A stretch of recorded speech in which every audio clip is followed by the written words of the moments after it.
Hello and welcome back to Chronicles from a Caribbean Cubicle podcast. This is Francis Wade, and here's the article I wrote for the Jamaica Gleaner. It's entitled, On Getting Your Prices Right. Your business offers a product or service.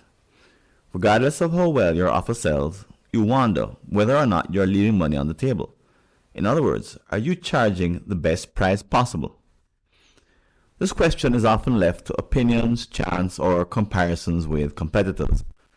These choices unfortunately indicate the lack of a defined philosophy. Alex Hormozi's book, $100 Million Offers, provides a simple way to think about the challenge of setting prices. If you have a sense that your company should reconsider its thinking, keep reading. Your business should charge as much as possible. Here in Jamaica, we equate high prices with robbery.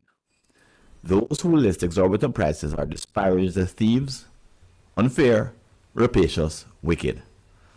However, part of being a successful leader means transcending such sentiments. A company is not a charity. It must do what it can to become sustainable so that customers, employees, shareholders, suppliers, and even tax authorities can benefit in the long term. As such, Hormozi argues that companies should charge whatever they can, subject to their customers' willingness to say yes. Unfortunately, only a few organizations perform this balancing act effectively. In this context, being fair is beside the point. It's definitely a juicy argument for veranda conversation, but not a strategic consideration. What matters more is customer behavior, not popular sentiment. For example, many think that the new Krispy Kreme donut craze is ridiculous.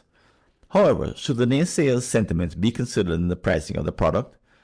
Or should the company pay more attention to those who drive by wishing the line were shorter? Hormozi argues that every enduring organization charges a big multiple of its unit costs. A company spends pennies to make a donut, but it's not unusual. Internet service, concert tickets, hotel rooms, restaurants, they all offer highly marked up products or services. Your company should be no different, he explains. After setting guilty thoughts aside, he recommends you focus on value, the only thing an actual customer cares about. Value is primary. The author quickly establishes a fact we all know.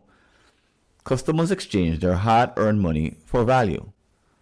But it's not a fixed quantity of anything. Instead, they focus on perceived value. For example, the volume of metal, rubber, glass, and other materials in a Kia is about the same as a Porsche. Yet the desirability of each could not be more different. But that's an everyday observation. More importantly, how does your company increase the value it offers customers? Hormozi's book shines when it introduces a new formula. So here I've placed in the original article is a formula. It starts by saying customers' perceived value is equal to, and then it has a division between items in the numerator and the denominator, above the line and below the line. And above the line it says their dream outcome multiplied by the likelihood of achievement. And that's all divided by the waiting time multiplied by effort and sacrifice. Above the line are the items most companies focus on, including your competitors. At first, they prioritize the dreams and aspirations your customers are trying to fulfill. It could be a pleasure they seek or a pain to be avoided. Unfortunately, you may be in a sector in which all the players are promising big things, so no one is responding to hyperbole. The other item above the line measures the confidence of your customers in accomplishing their outcome with your offer. In other words, a teacher who is famous for gaining government scholarships for PEP will provide more perceived value than a first-timer to the classroom. These two items in the equation are taught in Marketing 101. However, the biggest differentiators in your niche are probably lying quietly below the line. They sit outside the control of marketers. Focus below the line. As you see from the equation, maximizing value means lowering the items underneath the line. The first, the time delay, is the gap between the moment when the customer pays and the moment when the first benefit is experienced. When you lower this interval, value increases. To illustrate, back in 2001, cell service via cable and wireless took weeks to provide.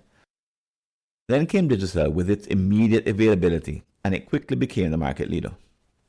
If your offer must take a while to deliver the final outcome, Hormozi recommends that you set up quick wins along the way. This helps customers see and feel progress. The other item to be decreased below the line is the effort and sacrifice the customer needs to invest.